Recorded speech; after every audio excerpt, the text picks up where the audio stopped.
Au départ, il avait une mission, participer à la reconstruction des Chiefs en s'appropriant les clés du jeu de la franchise de Waikato, contrainte de se réinventer à la charnière avec le départ du demi de mêlée Tawera Barlow pour La Rochelle ainsi que des ouvreurs alignés sur 16 des 17 matchs de la saison dernière, Aaron Cruden, 15 titularisations, et Stephen Donald, 1.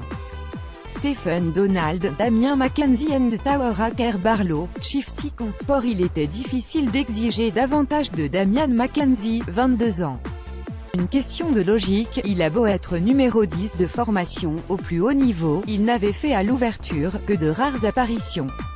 Le môme des Invercargill, tout au sud du pays, s'était découvert arrière quand il fut surclassé pour disputer le mondial U20 en 2014 et il y était resté.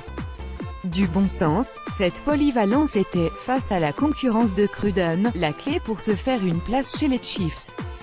Après une première apparition à l'ouverture en février 2015 contre les Blues, il a pris ses repères avec le numéro 15.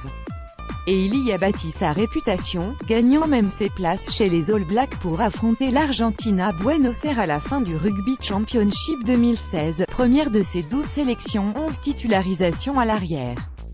Aligné une fois à l'ouverture l'an passé, il a donc été naturellement désigné héritier de Cruden, une fois celui-ci parti vers le top 14. Aussi évident ce choix était-il, le staff jurait ne pas attendre de miracle. Nous devons être patients, disait Carl Luft, pour préparer à l'idée d'une possible saison de transition pour le double vainqueur 2012 à 2013. Nous rebâtissons une équipe avec des jeunes joueurs comme Damian McKenzie. Le niveau s'élève dans le Super Rugby et on doit encore grandir. Il faut croire que Damian McKenzie, surnommé « Smiling Assassin » pour ce sourire qui accompagne chaque tentative de pénalité, a cette faculté de tout accélérer. Damian McKenzie, Chiefs Sport. On savait d'où est ce fils d'éleveur laitier, passé par le Christ's College de Christchurch comme Robbie Deans. De toutes les sélections jeunes, il avait remporté le titre de meilleur espoir de l'année néo-zélandais au 2014 Steinlager Rugby Awards, comme avant lui Arsavea, 2013, Sam Cane, 2011, ou Zach Guilford, 2008. En réalité c'est pire.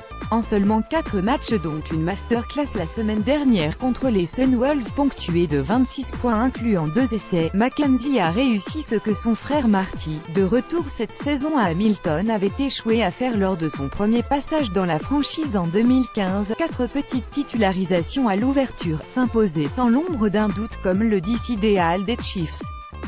4 matchs dont un à l'arrière pour faire oublier le départ du champion du monde 2011 pour Montpellier, les chiffres sont convaincants.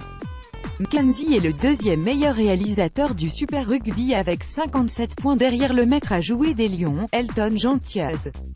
Mais surtout ses statistiques sont à la hauteur dans tous les secteurs du jeu. Depuis le coup d'envoi de la saison, il affiche 20 défenseurs battus, figurant dans le top 10 de la compétition. Impressionnante aussi son habileté à casser les défenses, 11 franchissements déjà, pour pointer dans le top 5 du Super Rugby.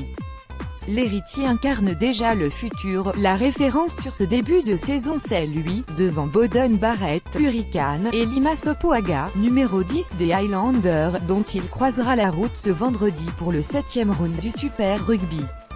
Le joueur de l'année 2015 en Super Rugby peut s'inquiéter, McKenzie fait tout à 100%. Depuis le 20 juin 2015, déjà un match contre les Highlanders, McKenzie n'a pas raté une minute de Super Rugby, 39 matchs entiers d'affilée. Et il a encore des sourires à distribuer.